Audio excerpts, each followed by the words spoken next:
जय हिंद। कैसे हैं आप लोग? मैं आशा करता हूं कि आप सभी बहुत अच्छे होंगे, कुशल मंगल होंगे। आज हम बात करने वाले हैं भारतीय संविधान के एक ऐसे हिस्से पर जिसे हम अक्सर सुनते हैं, पढ़ते हैं, समझते हैं, लेकिन हम में से कई सारे लोग इसे नज़रअंदाज कर देते हैं। लेकिन देश को चलाने के लिए ये उतना ही महत्वपूर्ण भूमिका निभाता है जितना कि मौलिक अधिकार निभाता है। जी हाँ, हम बात कर रहे हैं मौलिक कर्तव्य का। और आज हम लोग समझेंगे कि मौलिक कर्तव्य किसे कहते हैं, मौलिक कर्तव्य को भारतीय संविधान में कब जोड़ा गया, कितने हमारे मौलिक कर्तव्य हैं और मौलिक कर्तव्य को भारतीय संविधान में क्यों जोड़ा गया, मौलिक कर्तव्य को कहां से लिया गया। ये सारे चीज़ों पर हम लोग आज बात करने वाले हैं। तो वीडियो को अंत तक जरूर देखिएगा, क्योंकि ये जो टॉपिक है वो एग्जाम के लिए और अंडरस्टैंडिंग के लिए बेहद ज़रूरी है। तो चलिए शुरू करते हैं आज के इस क्लास को।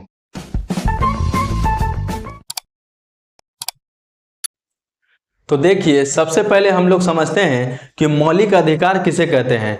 तो देखिए, मौलिक अधिकार यानी हम नागरिकों की वे जिम्मेदारियां होती है जिन्हें अपने देश के प्रति निभाने होते हैं, ताकि देश की एकता, सम्मान, विकास और कानून व्यवस्था बनी रहे। यानी देश के तरफ से कुछ जिम्मेदारियां नागरिकों को दी गई है और वे जिम्मेदारियां नागरिक अपने तरफ से देश के लिए करते हैं, तो उसे हम लोग मौलिक कर्तव्य कहते हैं। जैसे इसको ऐसे समझिए कि हमें कुछ अधिकार भी मिले हैं, तो हमें कुछ करने के लिए कर्तव्य दिया गया है। यानी जैसे अधिकार यानी मौलिक अधिकार जो हमें मिला है, यानी बोलने का आज़ादी, घूमने का आज़ादी, कहीं भी जाके बसने का आज़ादी, धर्म अपनाने का आज़ादी, धर्म ना मानने का आज़ादी, ये सारे चीज़ें हमें मौलिक अधिकारों में दिया गया है। यानी वो संविधान की तरफ से किसी नागरिक को दिया है, वो अधिकार है।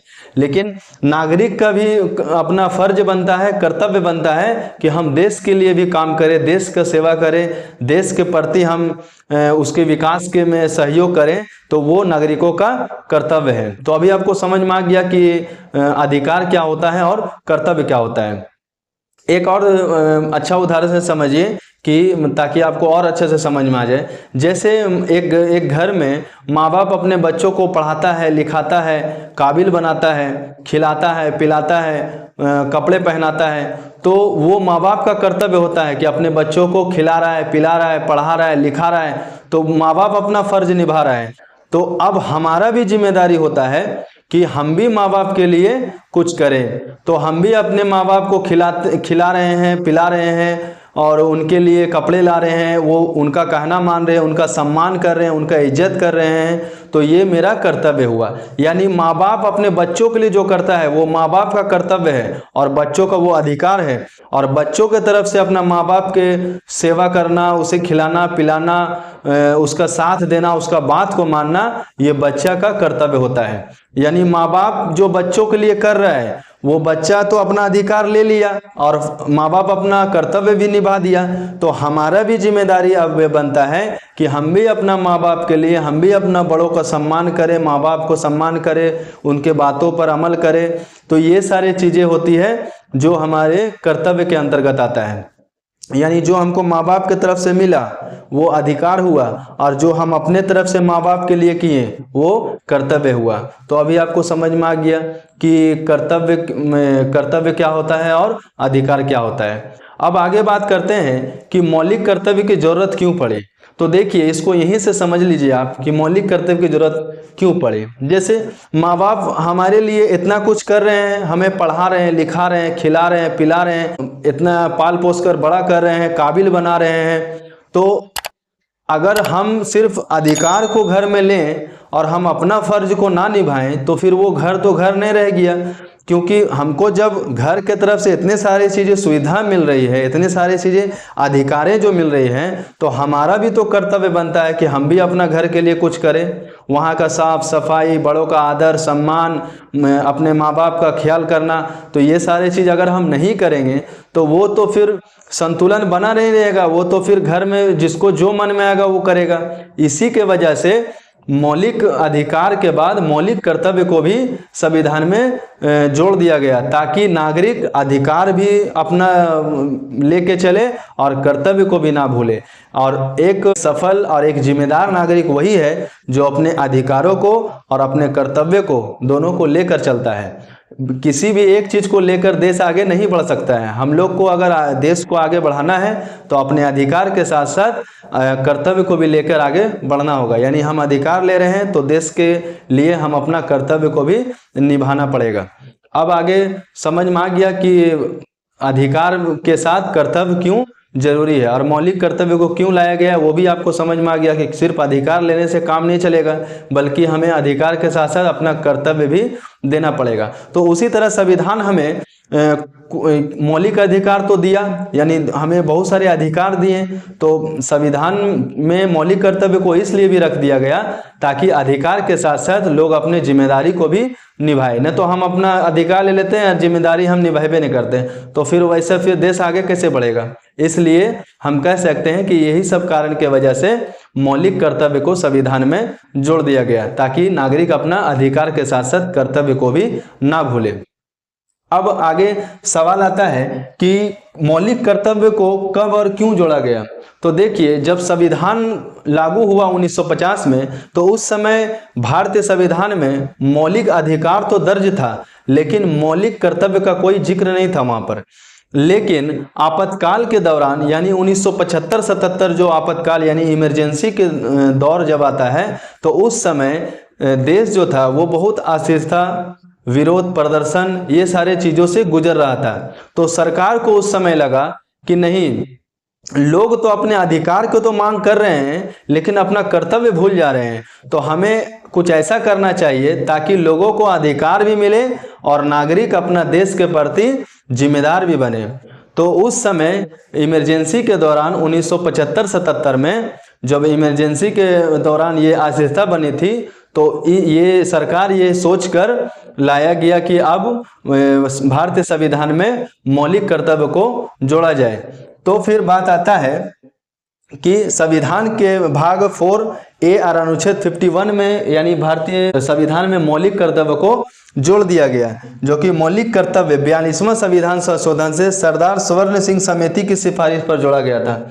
यानी एग्जाम में अगर पूछ लिया जाए कि मौलिक कर्तव्य को भारतीय संविधान में पहली बार कब जोड़ा गया, तो हम कह सकते हैं कि संविधान के 42वां संविधान संशोधन जो कि 1976 में हुआ था, उस समय मौलिक कर्तव्य को भारतीय संविधान में जोड़ा गया। एक चीज और हम लोग को यहाँ पर याद रखना है कि जिस समय मौलिक कर्तव्य को जोड़ा गया था तो उस समय केवल 10 मौलिक कर्तव्य ही थे, लेकिन 2002 में भारतीय संविधान का 86वां जब संविधान संशोधन हुआ तो उस समय 11वां मौलिक कर्तव्य को जोड़ दिया गया, और अभी भी वर्तमान में हमारे संविधान में 11 मौलिक कर्तव्य हैं।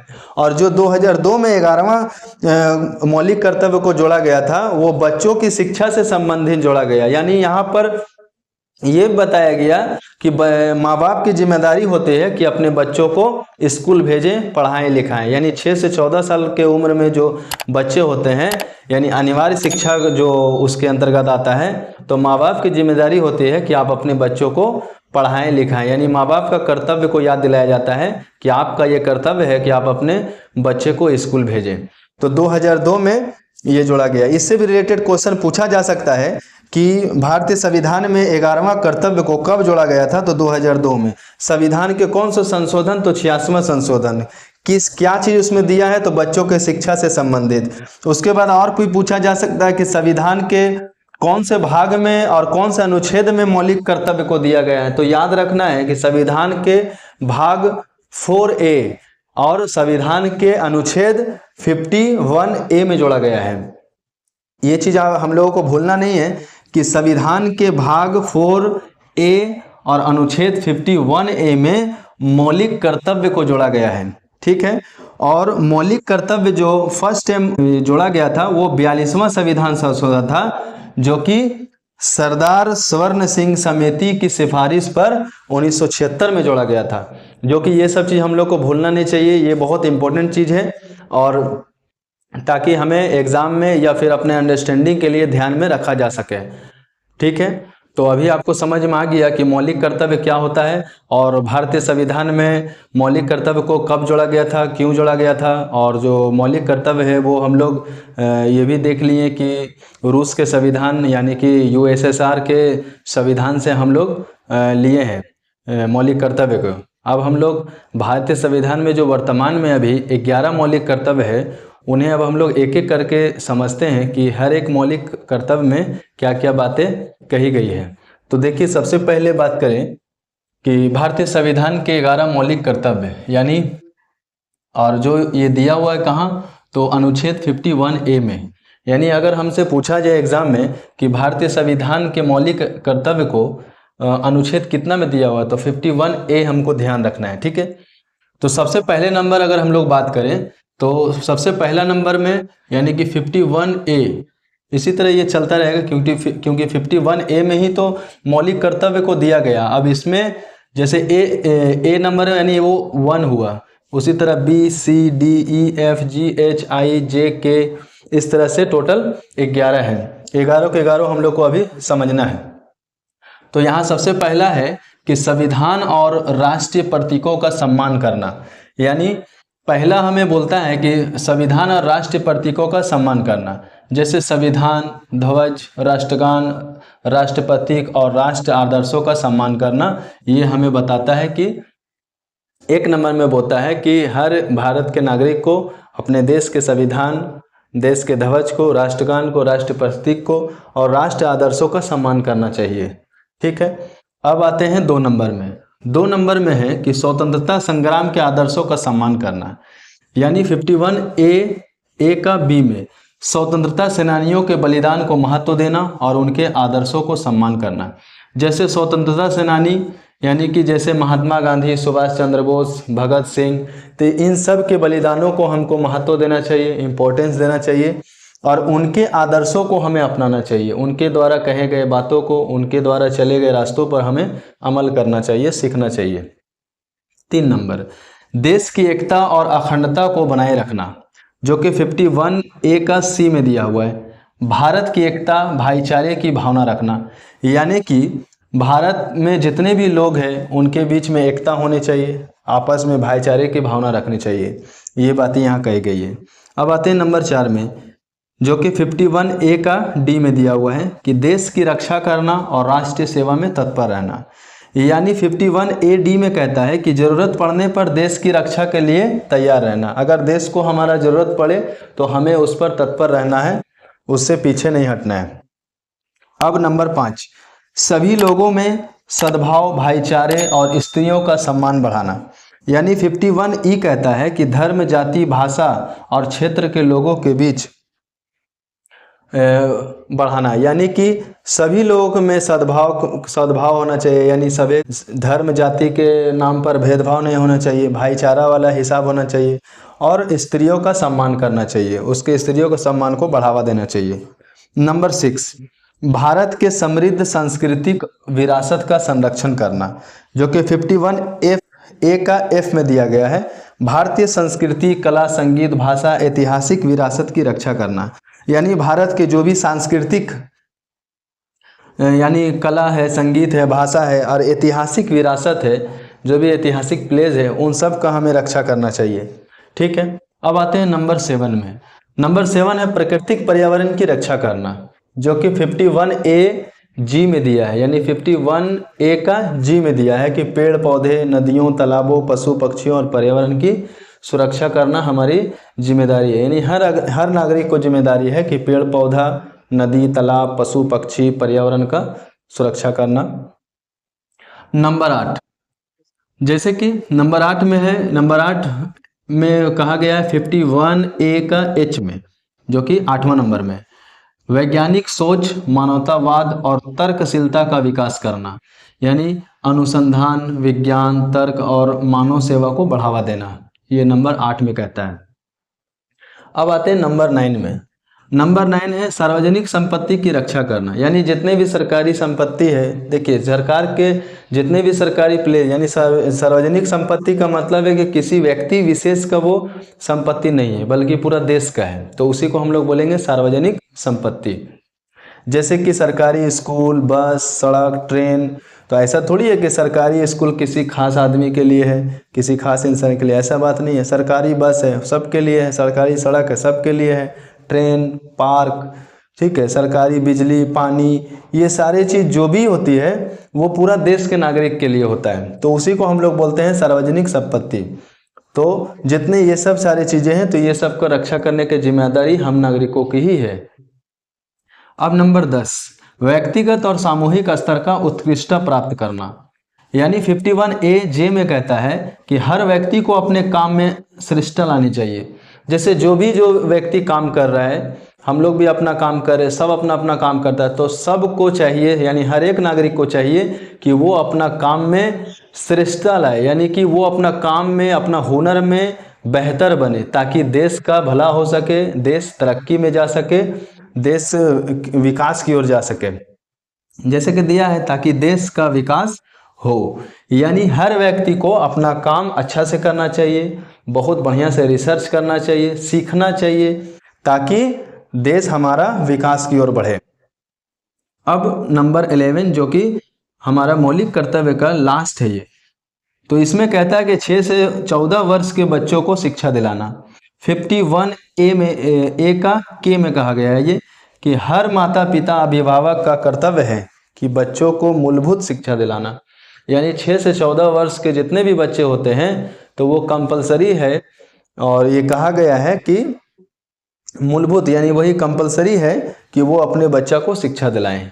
ठीक है, तो अभी हम लोगों ने देख लिया कि भारतीय संविधान के जितने भी 11 मौलिक कर्तव्य है जो कि अनुच्छेद 51A में दर्ज है, तो वो सबको हम लोग एक एक करके देख लिया, सीख लिया कि मौलिक कर्तव्य क्या है। यानी हम लोग का जिम्मेदारी, यानी नागरिकों का कर्तव्य है, जिम्मेदारियां हैं कि वो इन सब चीज़ों को फॉलो करें, इन सब चीज़ों को माने, क्योंकि हमें अधिकार के साथ साथ कर्तव्य भी निभाएंगे, तभी हमारा देश तरक्की की ओर बढ़ेगा।